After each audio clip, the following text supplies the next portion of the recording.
Hey, good afternoon. Good afternoon. Good afternoon. Welcome to another time here at the book club. I missed the session last week. Sunday. I wasn't, yeah, I was sick. I was ill disposed. Um, but we're able to make this Sunday. So welcome, welcome. Good to have you here. Thanks for joining me, Joseph. I appreciate that. So we've been doing a study or read through the book The Good Life. That's what we've been doing since July, first Sunday in July of last year. And I was presently in chapter 7. And the whole of chapter 7 is what I titled Valentine Special. We've been talking about relationship with people, the person beside you, which could be your spouse, your significant other, uh, different kind of relationship on the spectrum of relationship. I'm talking about what the factors that affect that and how we can thrive in our relationship. That's been our focus in chapter 7. This is our fourth take on chapter 7. And today we'll be looking a bit at the word intimacy, do some talk about emotions. That's what we're going to focus on today. All right. So great to have you. Great to uh be able to do this session today. So I'm going to bring up my slide here and I'm going to shoot for it like I typically would do. So 1 second, I'm going to bring up my slide. Like I always say, those on those on Instagram Live will not be able to see my slide, right? Only those on YouTube Live, those on my blog, will get to see my slide now, and those on Facebook later on when I upload it. But on Instagram Live, there's no procedure or way of showing you my slide. So you're just gonna see me, but I'm enough, right? That's all you need. And we're gonna share this time together. Feel free to drop a note for me, question, addition to whatsoever we get to share. All right. So again, it's the book that we're getting to look at. It's The Good Life, written by two authors, Robert Waldinger and Marc Schulz, and it's a compilation of our 85 plus years study of what it takes, to develop rightly, mature rightly as an adult, right? There's a section in Harvard, where they study adult development. So they've taken real life scenario of people's life over generations, right? They started doing this more than 85 years ago. So they've had first generation, second generation, third generation, fourth generation, gone through the study, and the what they were looking for is what does it take to live a successful adult life, success being measured in terms of longevity and quality of life, in terms of health, satisfaction, and being happy with yourself and all of that, and what they found out is that what it takes to do that is relationships, right? It's relationship, it's having the right relationship in a different sector of one's life and also having quality in those relationships. So it's pretty much having quality relationship in a different facet of one's life, and then we're looking at how to replicate that in our life. So we're looking at relationship. We looked at different things that could limit our relationship, and we've been trying to help ourselves have quality relationship in our life, so that's all we've been looking at as we stay with the book, uh looking at different topics around that. Again, there's a full take on chapter 7, and the title of chapter 7 is The Person Beside You, which typically would be your spouse, right? It could also be a significant other, maybe you're not married, or whatever, but it's talking about a close relationship in your life. That's what we've been looking at. And the quote that pretty much runs through, this chapter has to do with vulnerability. For you can't have a good relationship without being vulnerable. Vulnerability is a doorway through which you show yourself or not to the world. If you are vulnerable, meaning that you're real, you're authentic. For if you're not vulnerable, that means you're wearing a mask. You're facing the world with a mask. And it's what you show to the world. That's what you're going to get back, right? If you give the world a mask, the world is going to give you a mask back. The world reflects to us what we give out to the world. Typically we use the word and say that is called attitude. The attitude with which I face life with is what life will reflect back to me. If the attitude I face life with is that life is difficult, that's what I'm gonna get back. If the attitude I face life is that there's love out there, that's what I'm gonna get back. If the attitude I face the world with is that there's no love out there, that's what I'm gonna get back. The universe, the world reflects to us the same attitude with which we'll face it with, right? So that's important. So let's go into the meat of what we want to share today, and pretty much it's starting with intimacy, right? The keystone of intimacy, of intimacy is a feeling of knowing and being known, right? When you say you're intimate with a person, it means that you know the person, right? Beyond what every other person knows about the person. And in a sense that you cannot then know that person unless that person also knows you, right? That's what we truly mean by intimacy. It's a two-way traffic, right? When I say I'm intimate with a person, it means that I've exposed myself enough to that person, and that person has exposed him or herself enough to me. In scriptural powers, we'll use the word that we're both naked to ourselves and not ashamed. We're naked to ourselves and not ashamed. We're into one another, right? That's the word intimacy in the generality of the word. Obviously, the word intimacy could also be limited to looking at it from it could be looked at it from saying that there's physical intimacy, there's spiritual intimacy, there's emotional, psychological intimacy. You could break it down in all of those other areas, but the generality, what it means is that you know and you are being known, right? You see and you are being seen. You're heard, you hear and you are being heard, right? You feel that you are not alone. You're connected with someone, right? Those are different words that come with intimacy, So the word intimacy comes from the Latin word, which means to intimate, which simply means to make known, to intimate, to make known, to intimate, to make known, right? So when we talk about intimacy in relationship, it's making known, making known, making known yourself, and the other person making that person known to you, right? When we talk about in terms of physical, sexual intimacy, it's simply seeing each other's nakedness, right? And getting it into each other, right? But the real word itself simply means to make known, to make visible, to remove the scale, remove the mask, and be available.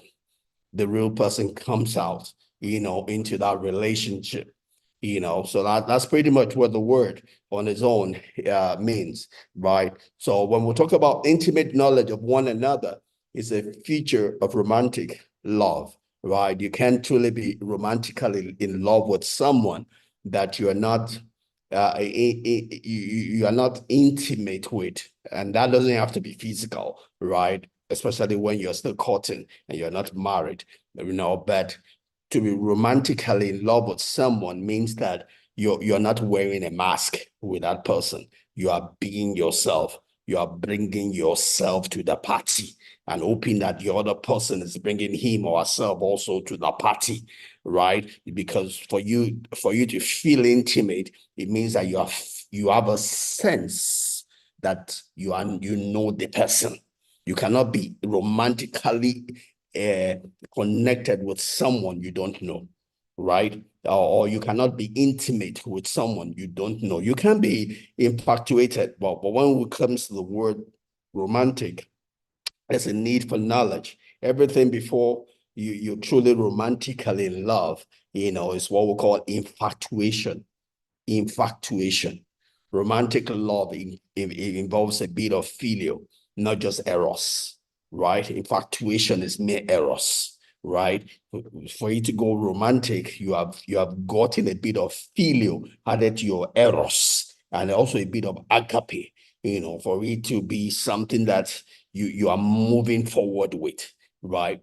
So, but intimate knowledge, pretty much, is uh is just getting to know and being known, right? And we all want it. It's the way we're made. It's the way we connect with one another. We want to be known.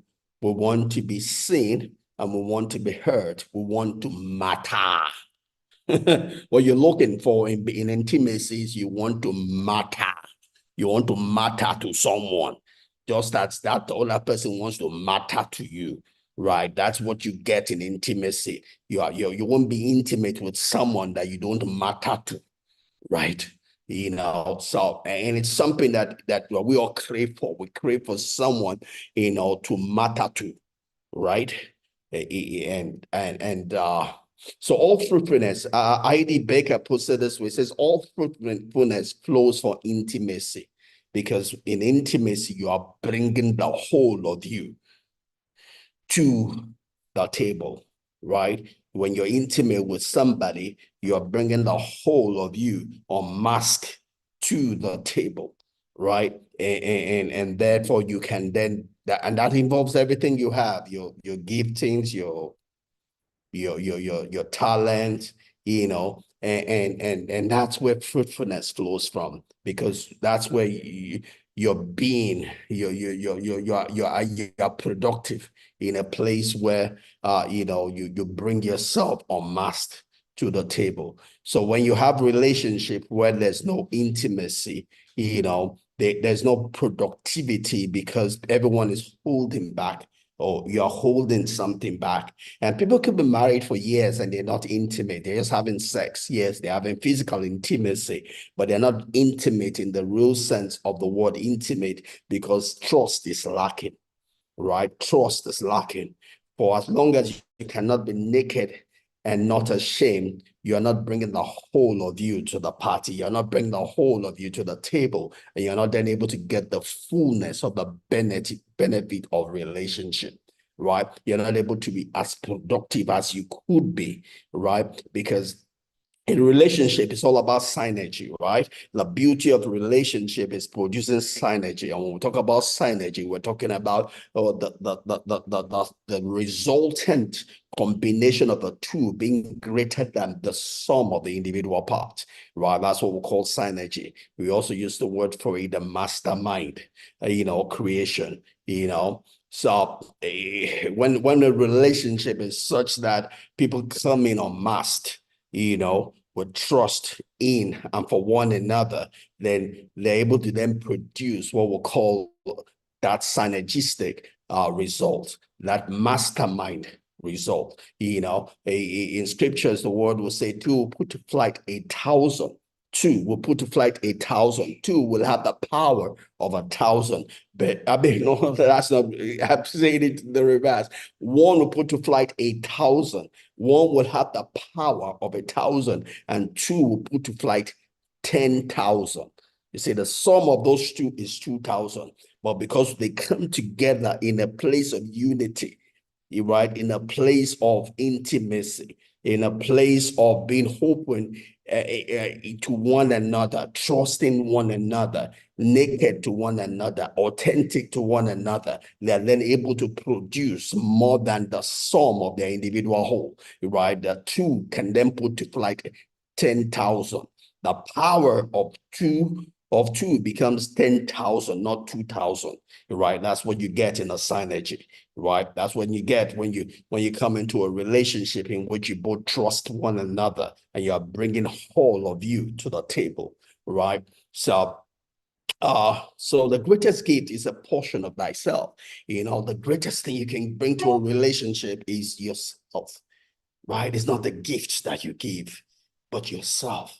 What brings about intimacy, what brings about the beauty of relationship is the person that you bring to the table, right? When your relationship, all you're giving is her, yeah, you don't really get the beauty of relationship, right? Because you're trying to curry favor. You're trying to buy the other person's heart, right? Relationship is not by gifts. It's the heart that is in all that you give, right? What brings two together, what bonds two to make it one is the giving of selves, the giving of selves, the giving of selves, the giving of selves, the giving of selves, until you bring yourself, who you are, just as you are, to that relationship. You cannot have a synergistic relationship. You cannot have what we call the healthy relationship. You cannot have the life-giving relationship, right? In a life-giving relationship, it involves a giving of yourself, not what you have, but yourself. The you is who the other person needs, not the gift that you have to give, and we'll talk more about it as we go along. We're human, and we come into marriages, we come into relationship with baggages, right? Your marriage, your relationship can only work to the extent to which you have dealt with your baggages, because those baggages limit us, limit our ability to bring ourselves to the table, right? You've had broken trust with issues in your life. Now you are seeing your spouse in the light of your other relationship, right? That is going to be a block. It's going to be a mental block, right? Because then you're not able to be naked and not ashamed, because you are thinking that your spouse will be like the other spouse. So you're not bringing the whole of yourself to the table, right? And that's going to affect your relationship. That's going to affect your spouse, right? You know, and I'm not saying that it's easy, because as we come through, we have to walk through our baggages, right? But you're only going to get what you give. Your relationship, your marriage is only going to be as strong and as beautiful as to the extent to which you can be naked and not ashamed.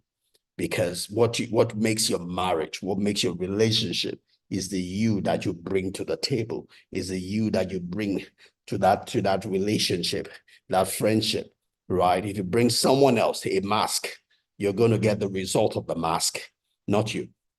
Your spouse will relate to the mask, not you. You're going to feel lonely, right? And it will not be the fault of your spouse. It'll be your fault. Your partner can only love the person that comes to the party, the person that comes to the relationship. If you bring yourself, then you're giving your partner the opportunity to love you. If you bring a mask, you're only giving your partner the opportunity to love the mask. If all your partner loves is the mask you bring, you will not feel the benefit of that love. You will be isolated because it will not get to your heart, because the mask is not you, right? Let's go on. From the moment we're born, we'll begin seeking close connections, right?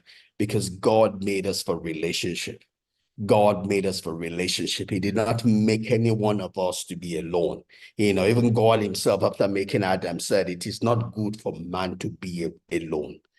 God knew what he had put in man, and he said, it is not good for man to be alone. And when we talk about man in that sense, don't forget at that point in time, in Adam was both the male and the female energy, right? So when you word man there is unisex. It is not good for a woman to be alone. It is not good for a man to be alone, right? God has made us for relationship. That relationship does not have to be marriage, right? It's not compulsory to marry. It's not compulsory for everybody to marry, right? But it's compulsory for everybody to relate with someone else. right? We are made for relationship. Nobody was made to be a loner.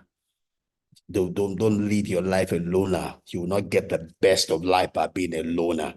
We all were created to relate with one another, right? Our essence is found in relationship. Our essence is found in relating with one another, right? And it's not just marriage. Marriage is only one of the relationships in our life, right?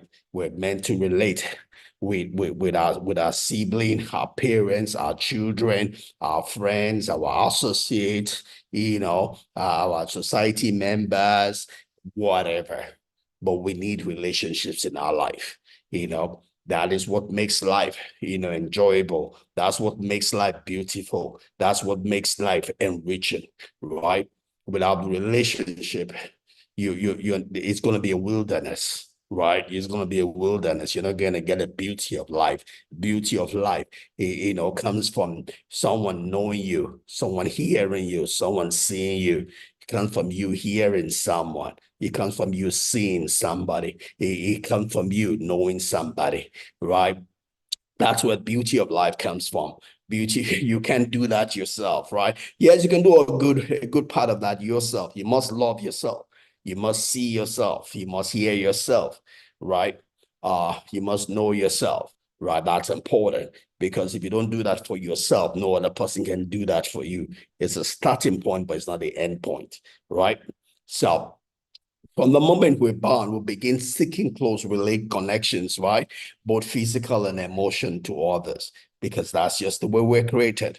You know, uh, what makes you vulnerable makes you beautiful, right? So, what makes you vulnerable makes you beautiful. Brené Brown did put that. It says, "What makes you vulnerable makes you beautiful." What the things in your life that make you turn on, come out, you know, produce the beauty of who you are, produce all that God has made you to be. In each one of us, there's beauty. Nobody was created by God with ugliness on the inside. Yes, life has produced some ugliness, but in all of us came with beauty. We have strength. Yeah, so we have weaknesses, but we also have strengths. We have things that only we can produce, and the world needs it. The people around us need it, right? So the things that are able to then bring that beauty out of you, right? Are important things in your life, right? And part of that, like we said, is relationship, being able to connect with someone else, being able to feel that sense of importance, that sense of being seen, being heard, being known, right? And being able to bring your authentic self out, without being scared of being looked down on, and it's beauty, right? It might come in, first of all, in his in its infant mode, yes, some of it might need to be developed, some of it might need to be matured, some of it might need to be tweaked, but there's beauty on the inside of you, and that beauty comes out in a place where you can turn on, when you can come to the party, where you can be naked and not feel ashamed, and that's what we're all seeking for. We're looking for those relationships where you can be yourself, you can show up, and that's what relationship is all about, where you can be you can be among who you call your tribe, people you can trust, people you can be yourself with. Yes, there are sometimes you're in places where you can't be yourself, somehow you have to live to some code. You have to protect yourself, your guards have to be on, but you can only leave that for so long, right? Place where you can be free. You can be free. You can be free to be yourself. Be free to talk. Be free to laugh. Be free to dance. Be free to jump. Be free to make noise. And live the life that God has given to you. And we all need that. We all need that. That's what called life. Away from that, we're not living, right? So each of us longs for that sense of security, right? That sense of a place where we can be ourselves. What psychologists call that a secure base of attachment. You know,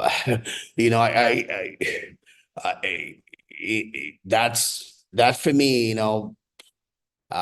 It's and we'll do that, I'm in some circle and everybody thinks I'm quiet. I'm in some circle, everybody thinks I'm loud, you know. I need a bit of that, and sometimes you're in some places like that, you think you expect that, but people, have their own agenda and all of that.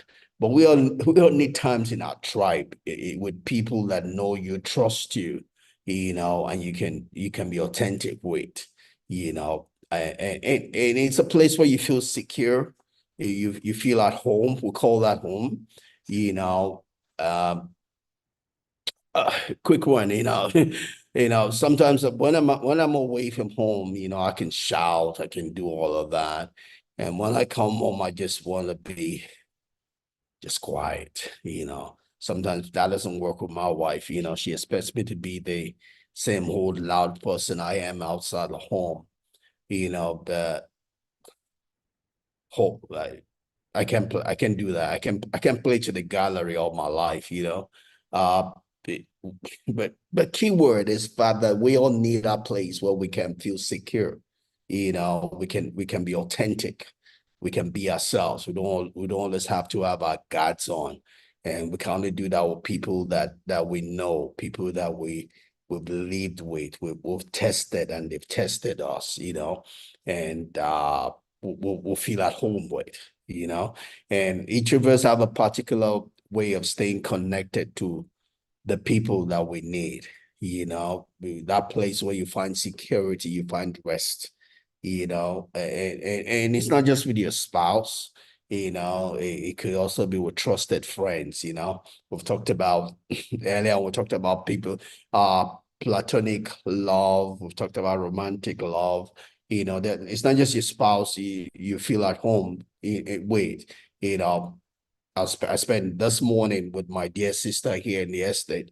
After exercising, we spent some time just gisting, just talking, and just being a blessing to one another, in a place where we could feel safe, and we all need that. It makes us human. It makes us feel human. It gives us a place where we can breathe. It brings us to a place where we can breathe. And you need that in your life. You can't be all walked up, all, oh God, that's not living. That's not living. You need a place to breathe. Otherwise you're gonna go into depression, you're gonna get exhausted, you're gonna wear out. You need time with friends. You need time with friends. You need time to breathe, to just exhale, exhale. We can only do that in a trusted environment, you know. So, and when we talk about security, also it exists on a spectrum, right? So when we talk about being at home, being outside, not all places are the same level. I have several WhatsApp group I'm connected to, right? My elementary school, secondary school, university, and I can only share some secrets to different levels in those places. My level of trust in those places are not the same, right? And I have other ones also, right? So security is on the spectrum. Now you have to be aware, of where you are, and you need to understand your relationship, understand your groupings, and know what to share and what not to share. Even because as we talk about vulnerability, like I've said over certain meetings, there's also a place where you need to have your boundaries. We all need functional and healthy boundaries in our life, right? As much as we need to be vulnerable, the world, the world has its own issues, has its own trouble, and not everybody can stand the 100% authentic you. So you need to know places where you need to be cautious, You need to you need to draw your line in the sand, places where I can truly be all me, and places where I should not, for good reason. It's just like my mama used to tell me, that when you go to church, not everybody that comes to church has the same intent, free mind like you, so don't just expect that from everybody. People come to church for several reasons. People come into friendship for several reasons, and some of them are not ideal, so you have to protect yourself, so no way is home and no way is not home. No way is your tribe. No way it's not your tribe, so you be guided, right? So sometimes we hit the roadblock in life, and it's those people, those trusted people that can help us come back to that place of security, that place of comfort. Not everybody, not everybody. I was just sharing with my friend when I was in depression. I was in Port Harcourt. One of my dear friends that we were in the university together. He told me that, I should not share my story with everybody because some people are happy that I'm depressed. Some people are happy that I have an area of my life that is not going well. So it's not everybody that's gonna, feel with me. Some people are just happy that it happened to me. And it was saying the truth. It was saying the truth. I share my story with everybody, but some people will commiserate with me. But some people are just say, "Wow, oh, awesome, good, oh, this loud mouth, it happened to him." But we need people. We need people in our lives that we can trust enough to be real, to be authentic with. And that one of those first people should be your spouse. Otherwise you're gonna have problem in your marriage. You will need to be able to walk on one another, that we can be authentic to one another. We can excel. We can breathe in our relationship.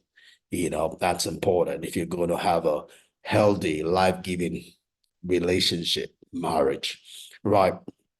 So recognizing and understanding our emotions, right? And how those emotions affect our partner, our intimate partner, especially the person beside us, can both be subtle and sweeping impacts on our life. So we're gonna move here into talking about emotions, right? And all I've said about intimacy here, most of it is not necessarily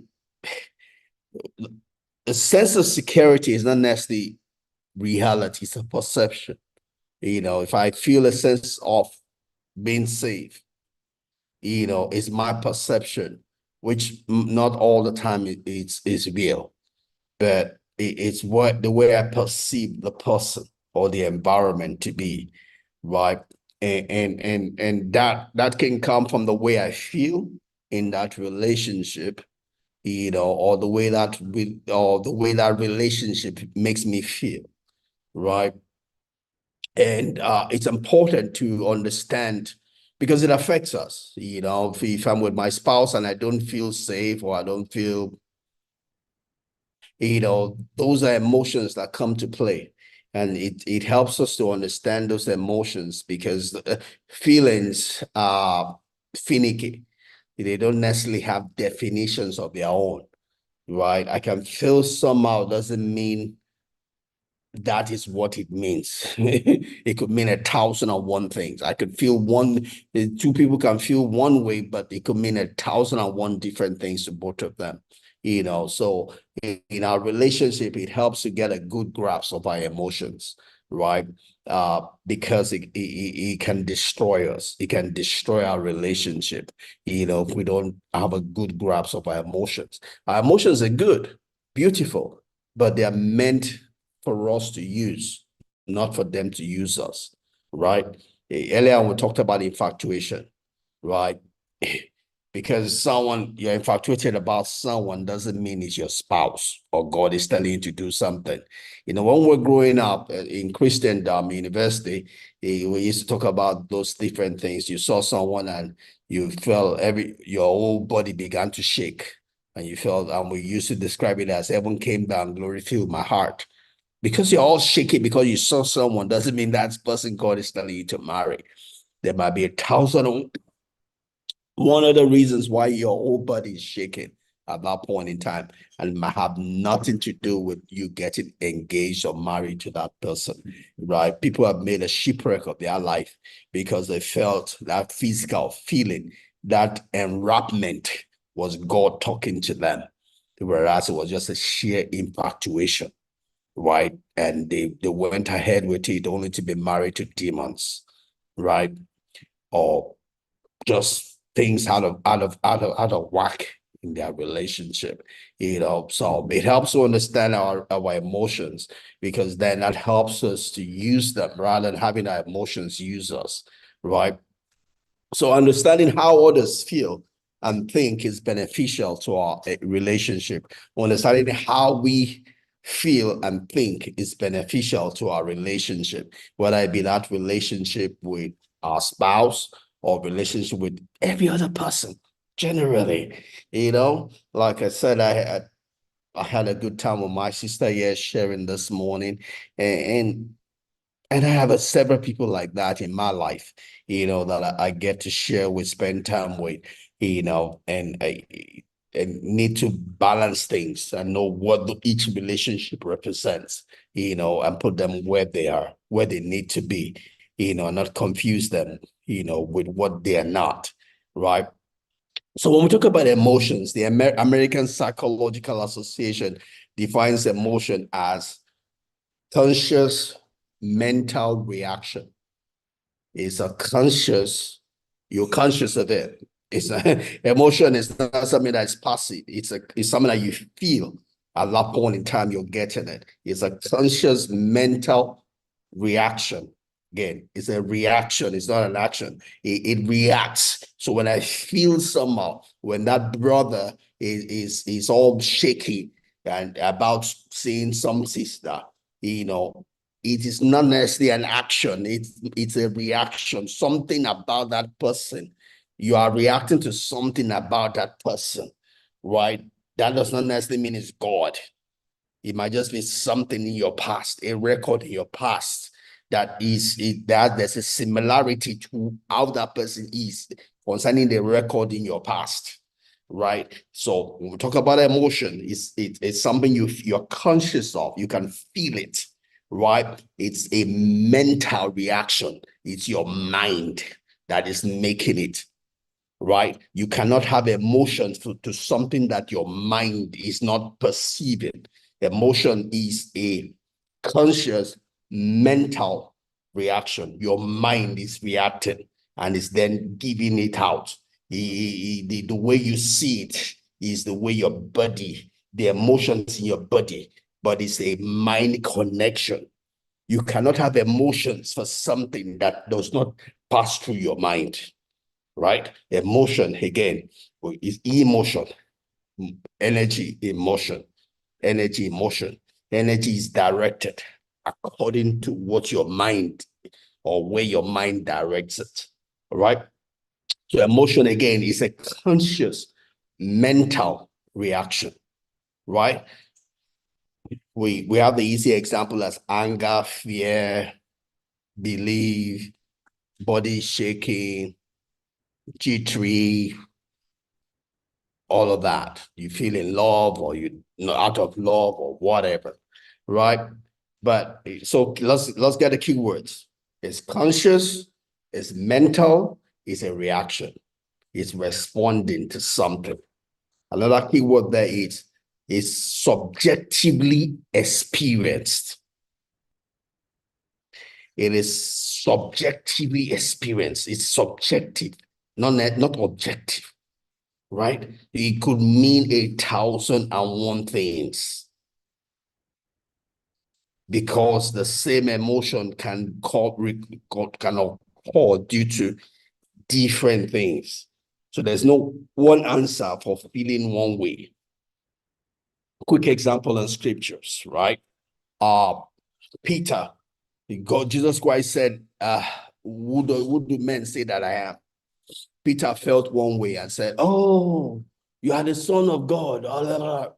Jesus Christ said, "Oh, it is God that has revealed it to you." All of that, all of that. Great. Jesus Christ says, "Oh, I'm going to go to Jerusalem and be crucified." Peter felt the same way. "Oh, you cannot go. You cannot go. I can hear from God. God is telling you, you cannot go." God said, "Get behind me, Satan." In one emotion, it was God speaking through Peter. In the same emotion, it was a devil. So because you feel the same way doesn't mean it's the same spirit from which what you are feeling is coming from. You can feel the same way and the spirits can be different. So get the words. When we come to emotion, we're talking about is a conscious, is a mental reaction. You're conscious, is something passing through your mind and you are reacting to something, right? It is subjective. It's a subjective experience, right? It means it has no meaning until you break it down and find out where the reaction is coming from. What is it that you are reacting to? Sometimes you are not even reacting to the what it is making you feel somehow is nothing. Nothing. It's just that you have not been there before. Sometimes you feel somehow, and the only reason that you feel that is because it's new to you, something that is not in your mental collection. I remember several emotions I've had in my life that meant nothing. Well, they mean something because I now understand them as I begin to break them down. Remember the first time I was in secondary school and a friend was staying in one of those towers in Ikoyi, right? A school in Greg's. So they were the father worked at USC, so they were staying in one of those towers with flats, you know. So we'd gone to his house or so. But as we're going up, you know, they had a swimming pool at the back, and they had ladies with bikini on. That was my first time of seeing live women with bikini. You know, as I saw them there, uh, my whole body just kind of just went numb, right? Went numb. Why? I was seeing something I had not seen before, right? I was seeing something I had not seen before. So my mental capacity did not have how to describe it. A bit of neuroscience again, the way the mind works. Anytime we see something, the mind always goes back and say, what does this represent? It quickly goes back, oh, I'm seeing this new thing. I do have a recollection concerning it. Have I seen it before? What does it mean? Typically, if he has something that it means, you won't feel anything. It will just quickly tell you, oh, this is what it means. This is what to do. But if he misses something for the first time you have not seen before, see, your mind then goes, oh, we have not seen it before. You could just be mute because your mind is just blank. So sometimes you see something and you're just blank. You just blank. It's because your mind cannot handle it. Yeah, it goes into the record and there's no recollection of it. He has not seen it before. Sometimes he has seen something like it before. Maybe you've been through trauma in that thing. You won't understand what's happening to you. Maybe you start shaking. You see some people just start shaking because they've seen and they don't understand why. It's because there's a connection to what they are seeing now to a trauma in their life. And they might not even recollect that trauma, but the mind does. If the mind can make a connection between that thing and the trauma, you will feel somehow you don't even know. You might even start sweating and whatever.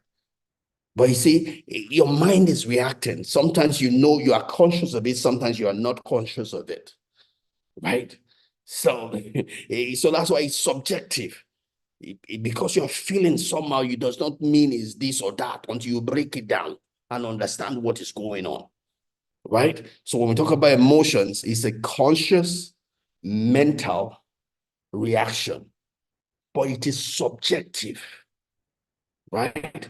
It's subjective, right? But it produces itself as strong feelings, right? So it's usually directed towards a specific object, but because it's the connection, but you then feel it in your body, right? But you have to be careful.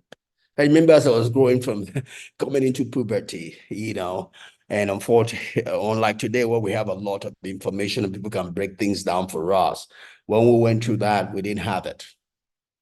Right? We didn't have it. So as I came through puberty, nobody had told me about the physiological changes that will take place in my body, you know. And so I had some lady I was chasing then, but I started chasing her before uh the first time uh, I had wetness. I started before the first time I started producing spams. I'll use the word plain, you know. But there was a time in that chasing where I was in that place of full production, right? Oh, let me not go too far into that. But I shared a bit of how I felt with a friend, and my friend, instead of helping me, made fun of me, even in front of the person involved. Yeah, and that was the end of me ever sharing that with someone like that, you know. But the key word is, we need to understand that these are preaching the way that works. It's emotions, right? And it's a connection to what I have there or I don't have there. And it's not to be our master. Emotions are not to be our master, as good as they are. There are things for us to master and use. Master and use. Master and use. Emotions are to be mastered and used, not to use you. If emotion uses you, you will make a wreck of your life. You will not make it in this life, right? But emotions are supposed to be understood, mastered, and used. We'll talk more. All right. So both emotional experience and physical sensations bring about feelings, right? So my emotions, energy, emotion, they bring about feelings, right? And if you don't understand those feelings, they will make a shipwreck of your life, you know, especially for men.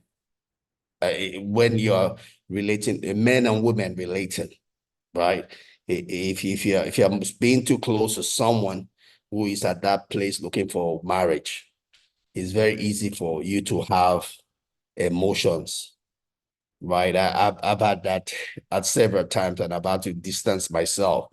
When I wasn't married and I had someone I was chasing, but I'm just a free spirited person, so I make friends. I have a lot of friends, a lot of, maybe not use the word friends, maybe associates, right? And it's probably easier also for me to spend time with women than with men. And that's understandable because I have a girl before me and two girls after me before I have my three brothers, right? So I grew up with women in my life, so I'm used to I'm used to the presence of women. It's my sweet spot. It's my easy go place because that's just the way I grew up, right? But then I have to then be careful that I don't use that excuse or allow that to make a mess of my life, or a mess of other people's life also, But I have a soft spot or sweet spot in spending time with women. But then I need to understand that I'm also human in that process, right? If the emotions, my batteries are fully charged. If you understand what that means, I am not dead. As much as I'm a Christian, as much as I'm a gentleman, as much as I'm disciplined, I still have to keep my antenna up, because if I don't, my emotions are telling me to do things that are not, that are untoward, that are against my principle. And if I'm not alive, if I'm not awake, to my being, if I'm not mindful, I can easily miss it. And that's a lot of people that miss it, didn't plan to miss it. We talk about Elon Musk, having children with several people working for him. He probably didn't plan it, but he spent a lot of time on his work with those women. And in their weak moments, things happen. Scripture in the Bible talks about Solomon. The Bible said that he gathered strange women around him. While he was yet strong, nothing happened. But the Bible said when he was old, those women took his heart away from his God. Right? So that's why we surround ourselves with things that will build us up, things that will protect us, not things that will drag us away. Right? So in your strong moments, guide it, keep around you things that would help you, things that will push you in the direction that you want your life to go, right? Because you're not always going to be strong. So when you're weak, hopefully those things will help you in your weakness, you know. But let's move on. So Robert Kiyosaki, I love the way he defined emotions. I will just break that down. He says emotions are what make us human. I love that, being someone that has been through depression before, you know, when someone is depressed, it means that the emotions are being killed. The emotions are being snuffled. Life is taken away from the emotions. Why those that take those depression drugs, right? The reason why they don't like taking them, I can tell you because I've taken them before, right? Is because those drugs, as much as it helps them, you know, suppress the seeming mental tendency, sickness also suppresses their emotion. So the suppression of their emotion makes them feel unhuman, inhuman.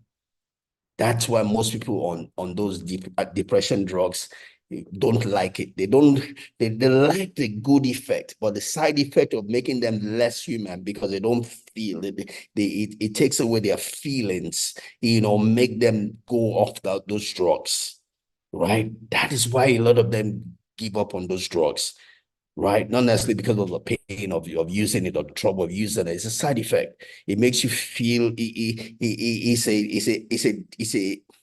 it's an antidepressant. It suppresses your feeling, right? It suppresses your feeling and you feel less human, right? Without emotions, we feel less human. The more with emotions, we feel more human, right? Again, don't forget again, life is a balance, right? It's not less or more. It's balance. Emotions are good, but they must never control you, right? When your emotions are controlling you, we'll talk about the ADHD, right? Then they need to be suppressed. In their suppression, it makes that person feel less less human, right? So emotions are good. They make you human. Without emotions, you're not human. Robots don't have emotions. Humans have emotion. Only humans have emotion. Machines don't have emotion. The emotion is what makes us human. It's the humanness in us. But the other humanness is our ability to think. But robots are able to think. You can build processing into a robot. What you can build into a robot is emotion. Emotion is what makes us human, right? When you kill your emotion, you become less human. You can't empathize with people, right? Emotion don't forget it's a mental reaction, right? It makes us to be able to either rejoice with people, cry with people, and quickly I'm going to go into, I discovered a personality description called the empath, right? Empathy, take away the why. It's a personality description. It talks about a set of people that are sensitive to the energy around them, right? Easy for them to cry with others, rejoice with others, but they have a tendency to take it to an extreme where they allow that energy to control their life. It's okay, for you to be energy sensitive. That means you can sympathize with others, right? You can cry with them, you can rejoice with them, but there must be a place of balance. That's a weakness of the empath, right? Where they allow these energies to control them, and that has been what that has plagued my life. plagued my life for years, right? Because I didn't know about this weakness. You know, it's one of the things I'm finding out concerning myself and I'm maturing from. Right. I am an empath, right? Because I feel the energy around me and I flow with it, right? But I have to come to a place of balance where I don't allow that energy to control me. I have to know where to say stop, right? You know, I have to know, I have to not just flow with the energy or the emotion. I have to bring my principle, my vision, right? My direction, my purpose in life to bear. Don't forget the Bible says where there's no vision, rather people perish because they lack boundaries. They lack boundaries, right? You have to bring boundaries to bear on your emotions. You have to know where to say stop. Because you are never going to use emotion as an excuse. You can't say, I was angry, so I killed him. You go to jail. Nobody will say it's because you're angry. All right? You go to jail. You can be angry, but don't sin. I love him, so I fornicated. You go to hell. You can love, but you still have to obey God. You have to obey boundaries. You don't start having sex with someone you're not married to. Emotions are good. That was make us human. But it's not to control us. It's we have to control it. But emotions are good. But you still have to bring boundaries to bear. You have to bring the principles in your life to bear. You have to bring constitution in your life to bear to make good of your life. So emotions are what make us human. They make us real. They make us real. If you don't have emotions, you're not a real person. And that's very important to me. And like I tell people from the very first day I go to my job where I work and where it's my 28th year doing that job. What I told them is I want to be me. And I've gone through that in the last 28 years. Several people have tried to change that. And they are the ones that are history. I'm still here. But people that want you to put you in their small box. I can't fit anybody's box. I am Akin Bodushe. I don't belong to any other person's box, but the box that God has made for me. There's a box God made for Akin Bodushe. It cannot fit into your small box. In the church, some people have tried to fit me into their box also. It ain't going to happen. It ain't going to happen. This is I'm in my 57th year. It's not happened up till now. It's not going to happen till I die. I am Akin Bodushe. My emotions make me real. I smile, I laugh, I cry. I don't carry any mask. The word emotion stands for energy in motion. I like to say I'm energy. We're all energy. But don't let that energy use you. Use the energy. Emotion is E, energy in motion. Use that energy to benefit you. Use that energy to benefit others. Use that energy for self-actualization, self-fulfillment. Use that energy to bless people. Use that energy to fulfill the purpose of God in your life. Don't use it to have to crash your life. Don't use it to have an accident in your life. Use that energy to be all that God wants you to be. Use that energy to walk the walk you have been created you have to walk. Use your emotion. Don't let your emotion use you. Be truthful about your emotions. Right? If you're sad, you're sad. There's nothing wrong about being sad. If you're happy, you're happy. There's nothing wrong about being happy. Be truthful about your emotions because it's just saying what your mind is saying. If you're feeling sexual about somebody, be truthful about your emotion and do something about it. Don't start saying you are feeling sexual, but yet you are still spending time with the person. I'm not saying don't spend time, but watch the time you spend. Use your discretion. Use your discretion. Your mind is telling you something. Get that message and use your discretion. Use your mind and emotions in your favor, not against you. I love that. Your emotions are meant for you, not against you. They're not meant to rule you. They're meant for you to use. Use them, right? So quickly, I'm in closing, I'm going to talk about ways in which we can master our emotions, ways in which we can have mastery over emotions and cause our emotions not to master us, right?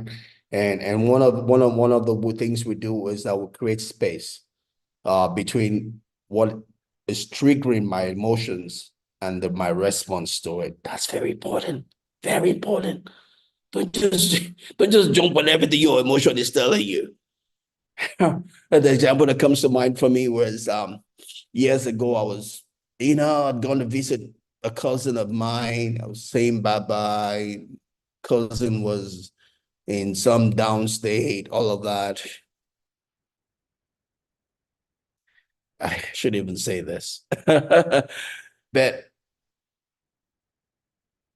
because your emotions is telling you to do one thing, don't jump into that doing that thing. Your emotions can say 1,001 stupid things. Use your number 6. Do what is right. Don't jump on doing what your emotion is just saying. Especially for we men. When we see boobs and yash, our emotion is telling us 1,001 things. There's a reason why we use the word gentleman. Gentleman. A gentleman is one that has his emotion under control. He's not just chasing after everything in skirts or touching everything that the emotion is saying I touch.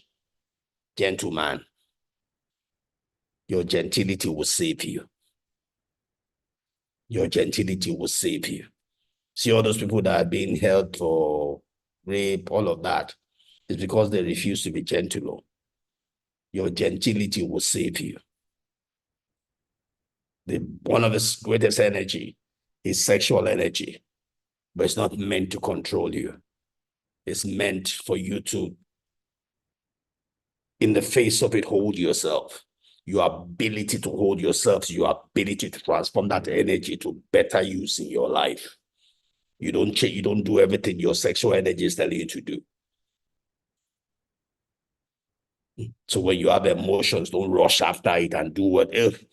It's like some ignorant people will tell you from the pulpit that everything that is coming to you is from God. It's not though. In the spirit world, you have two type of energy. You have God and you have devil. Because you are feeling somehow doesn't mean it's God telling you to do it. Even in the church. While in the church on a Sunday, because you are feeling somehow doesn't mean it's from God though. The devil also comes to church on Sundays. So keep a distance. Don't rush into everything your emotion is telling you to do. Hold back. Contemplate it. Make sure that whatsoever it is that your emotion is telling you to do at that point in time, it's something you will not regret doing. It's something you can watch yourself at the movie doing and you'll be happy. Don't let the moment carry you away. Don't let the moment destroy your life. What you have built over the years can be destroyed in 1 second. 1 second. Nothing more than 1 second. Don't be one that is just jumping after every emotion, every prompting that's coming to you. Use your number 6. Notice what you feel. Mindfully observe the feeling. So whatever it is that you're feeling, take 2 steps backwards and ask yourself why you are feeling it. And do it mindfully. Mindfully means don't necessarily judge it. You just want to observe it. Why do I feel this way? Why am I having this prompting in my body? Understand it. so you can master it. Understand it so you can master it. So name what you feel. Give it a name. Why do I feel this way? Right? Being able to name your emotion will help you get one step closer to sharing your emotion with others and also mastering it. Name how you feel, right? And don't let it control you. Accept your emotions, whatever it is. You're human. When I see boobs, I feel somehow. When I see yash, I feel somehow. I'm human. I've been a Christian for how many years? 1983, that's just 41 years. It doesn't still mean I'm not human. No. I don't take it for granted. My batteries are fully charged. I am moved by sight. I am moved by touch. But I refuse for it to master me. But I'll be stupid to tell myself I'm not moved by it. I recognize it in my body. I recognize the emotions, but I refuse to be mastered by it. I climb up and I master it. And that's important. I've said everything about emotions generally, but it comes also to the home with your spouse. I've said it generally, but it comes in the place of hunger. People that have become wife beaters did not plan to beat. The first beating, they didn't necessarily plan it. It's because they did not, they allowed their emotions to control them. Your wife will do things that will make you want to fight. But if you ever give heed to that first one, it becomes easy. The next one becomes easier to do. I mean, you become a slave to the beating or to the emotion, of the emotion, and you're a slave. Hold back. It's not worth it. It's not worth it. Even though your spouse does something that makes you want to do this or that, don't jump on doing it. You're bigger than that. You're bigger than that. You don't want to be a woman beater. And for the women also, you don't want to be a husband disrespecter. Don't give yourself a name that is not yours. You're bigger than that. You're better than that. You can control your emotions. All right, that's what I'm going to stop for today. Your emotions are valid, but you can control them. You can master them. You can be the Lord over your emotions. And that is the step to your mastery of life as a whole. The Bible says that a one who cannot control his emotions is like it's like a city without walls. If you cannot control your emotions, then you are open city. Anybody can hit you. God wants us to control our emotions and be master of it, right? And that's important for our relationships. That's how we master a relationship, by being able to master our emotions. Two closing quotes for me here as I close this out today. Our emotions need to be educated as our intellect, right? We need to educate our emotions. We need to bring it under control. It is important to know how to feel and how to respond and how to let life in so that it can touch you, right? So says Jim Rohn.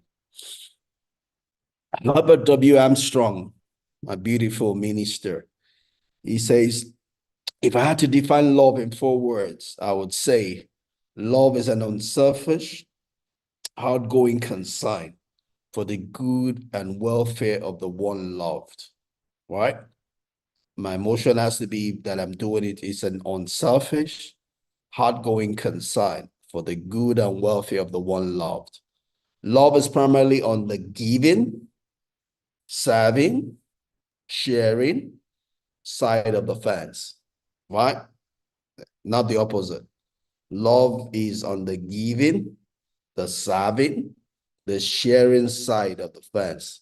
It's not on the getting, the taking, factional, striving side. It is not selfish, right? So my emotions need to line up on love if I want to have a healthy, life-giving relationship. And the way I do that is by being on the side of giving, serving, sharing, not on the side of getting, taking, factional, striving, right? So that's the way we use our emotions, to serve us, in our relationships. I hope you learned something from here. I do recognize Joseph, been a long time.